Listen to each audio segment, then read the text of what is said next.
Karen Horney.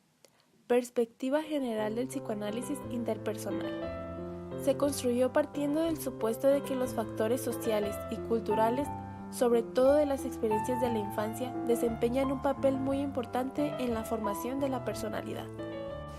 Biografía de Karen Horney. Karen Danielsen Horney nació en Eilbeck, una pequeña ciudad cerca de Hamburgo, Alemania, el 15 de septiembre de 1885. Hija de Bert Danielsen y Clotilda Danielsen, una mujer casi 18 años más joven que su marido.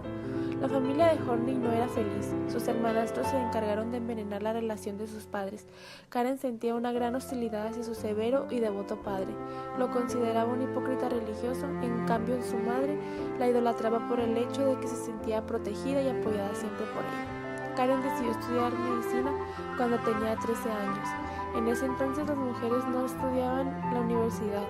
Fue hasta los 16 años cuando lo pudo lograr pese a la oposición de su madre, ya que ella quería que fuese ama de casa.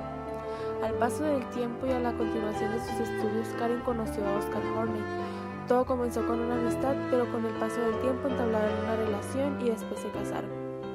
En 1962, después de separarse de Oscar, Karen se mudó a Chicago a ocupar el cargo de directora del recién creado Chicago Psychoanalytic Institute. Horney murió de cáncer el 4 de diciembre de 1952, tenía 65 años. Psicoanálisis interpersonal. Los primeros escritos de Horney tienen un aire freudiano. El psicoanálisis ortodoxo acabó decepcionándola y eso la llevó a crear teorías basadas en sus experiencias personales. Sus trabajos ofrecen mucha información sobre las condiciones necesarias para un desarrollo normal y equilibrado. Las primeras experiencias de vida que una persona vive tienen mucho que ver con el desarrollo de la personalidad. En ese punto, Horney estaba de acuerdo con Freud, de que las vivencias de la infancia son muy importantes. Instintos compulsivos. La imagen idealizada del sí mismo no es una construcción completa. Los neuróticos se glorifican e idolatran a sí mismos de varios modos. Las personas dóciles se consideran buenas y piadosas. Las personas agresivas se consideran fuertes, heroicas y omnipotentes. Las personas distantes se consideran sabias, autosuficientes e independientes. Por otro lado, el odio a sí mismo es cuando la persona no cree que cumple con su imagen idealizada de sí mismo. Comienza a sentir odio por no cumplir con las expectativas que tiene en mente. Conflictos intrapsíquicos. Conforme pasaba el tiempo, Horney le iba tomando más importancia a los conflictos internos que sufrían los individuos, ya fuesen normales o neuróticos. Los procesos intrapsíquicos surgen de las experiencias interpersonales, pero pueden llegar a integrarse las creencias de la persona y hasta tener vida propia, una existencia independiente de los conflictos interpersonales. Uno de los conflictos sería la imagen idealizada de sí mismo. Cuando la persona tiene un entorno de afecto y disciplina, desarrolla confianza y seguridad en sí mismo para llegar a la autorrealización. Lamentablemente, el hecho de las experiencias de la infancia de cada persona pueden bloquear la tendencia natural de la persona hacia la autorrealización. Al sentirse distanciados es cuando puede surgir la imagen idealizada de sí mismos, donde se ven positivos pero solo en su sistema de convicciones propio. Odio a sí mismo es el conflicto. El hecho de ver que no se pueden cumplir su perspectiva de la imagen idealizada que ellos tienen de manera neurótica es cuando no pueden ser felices y comienzan a odiarse y despreciarse a sí mismos. Psicología femenina. Horney se fue en contra de muchos términos que Freud tenía acerca de la psicología femenina. Uno de ellos era que las mujeres le tenían envidia a los hombres por su pene. Horney estaba de acuerdo con Adler en que las mujeres no envidiaban la anatomía de los hombres, sino el rol social que ellos tenían en ese entonces, ya que las mujeres no eran tomadas en cuenta con igualdad. Psicoterapia. El objetivo general de la psicoterapia de Horney es ayudar a los pacientes a avanzar poco a poco en el camino hacia la autorrealización. El objetivo es conseguir que los pacientes abandonen su imagen idealizada del sí mismo, renuncien a su búsqueda neurótica y cambien el odio a sí mismo por la aceptación del sí mismo real. Crítica a la teoría de Horney. Las teorías del psicoanálisis de Horney ofrecen interesantes perspectivas sobre la naturaleza de la humanidad, pero le falta investigación actual que confirme sus hipótesis. Sin embargo, su interés exclusivo sobre personalidades neuróticas tiene limitación para su teoría, ya que sus referencias sobre la personalidad son muy generales. Horney afirmaba que las personas quieren llegar a la autorrealización, pero nunca dio una explicación clara de cómo lo harían. Concepto de humanidad.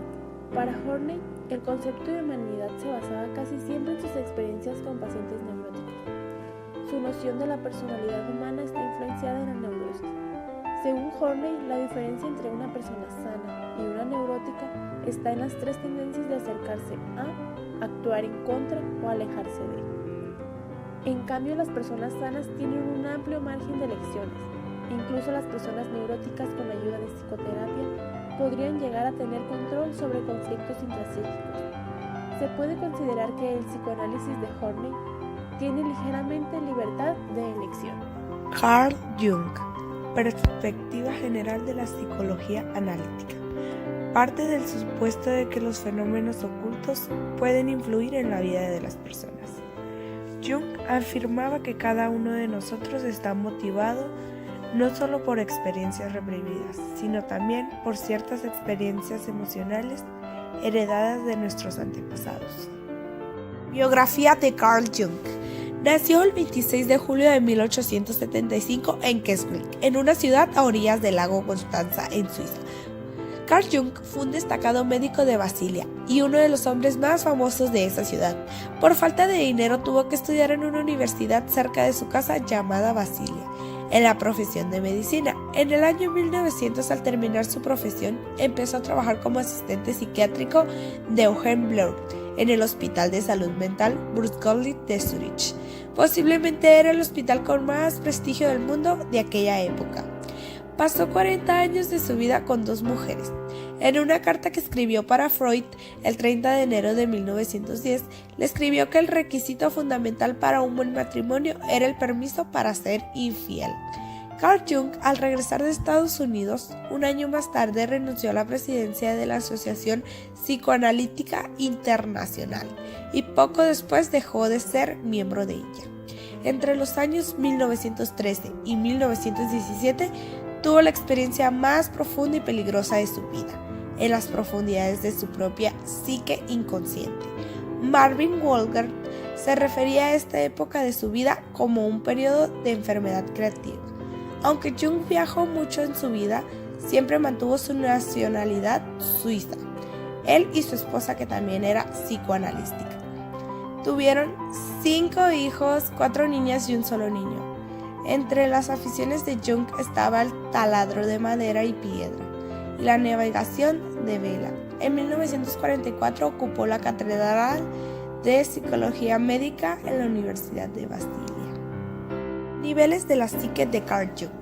Jung junto a Freud decían que la mente o psique tiene un nivel consciente y un nivel inconsciente.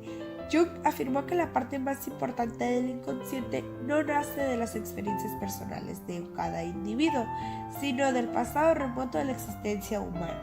Un concepto de Jung denominó al inconsciente colectivo. La conciencia y la inconsciencia de cada persona tienen una mejor importancia en la teoría de Jung. La conciencia, según Jung, son las imágenes de la convivencia, son las que perciben el yo, mientras que los elementos inconscientes no tienen relación con esto. El yo no es la totalidad de la personalidad, sino que debe ser completado por un sí mismo más integrado. Es el centro de la personalidad, que es una gran medida inconsciente. El inconsciente personal abarca todas las experiencias del individuo concreto, que han sido reprimidas, olvidadas o percibidas subliminalmente. El inconsciente colectivo son los contenidos físicos del contenido colectivo. Se heredan y pasa de generación en generación en forma de potencial psíquico. Los arquetipos son imágenes arcaicas que tienen su origen en el inconsciente colectivo.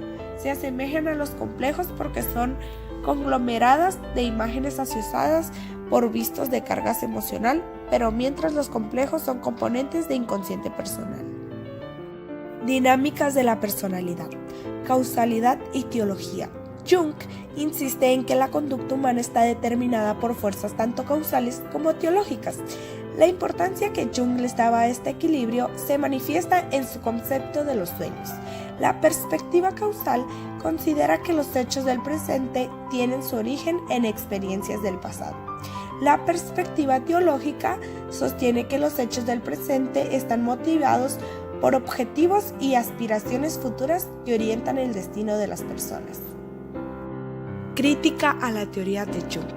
Los escritos de Carl Jung siguen despertando una gran fascinación pese a su carácter subjetivo y filosófico.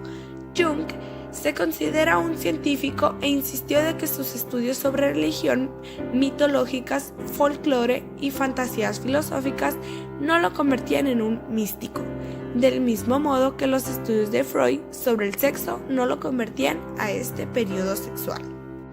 Concepto de humanidad. Jung consideraba a los humanos seres complejos con numerosos polos opuestos. Su concepto de humanidad no era ni pesimista ni optimista, ni determinista ni intencional. Para él, las personas están motivadas por sus pensamientos conscientes, por las imágenes de su inconsciente personal, por las huellas en la memoria latente heredadas de nuestros antepasados. Su motivación procede de factores heredados, tanto causales como teológicas. Según Jung, cada persona es una combinación de fuerzas opuestas. Ninguna persona es totalmente extrovertida o introvertida.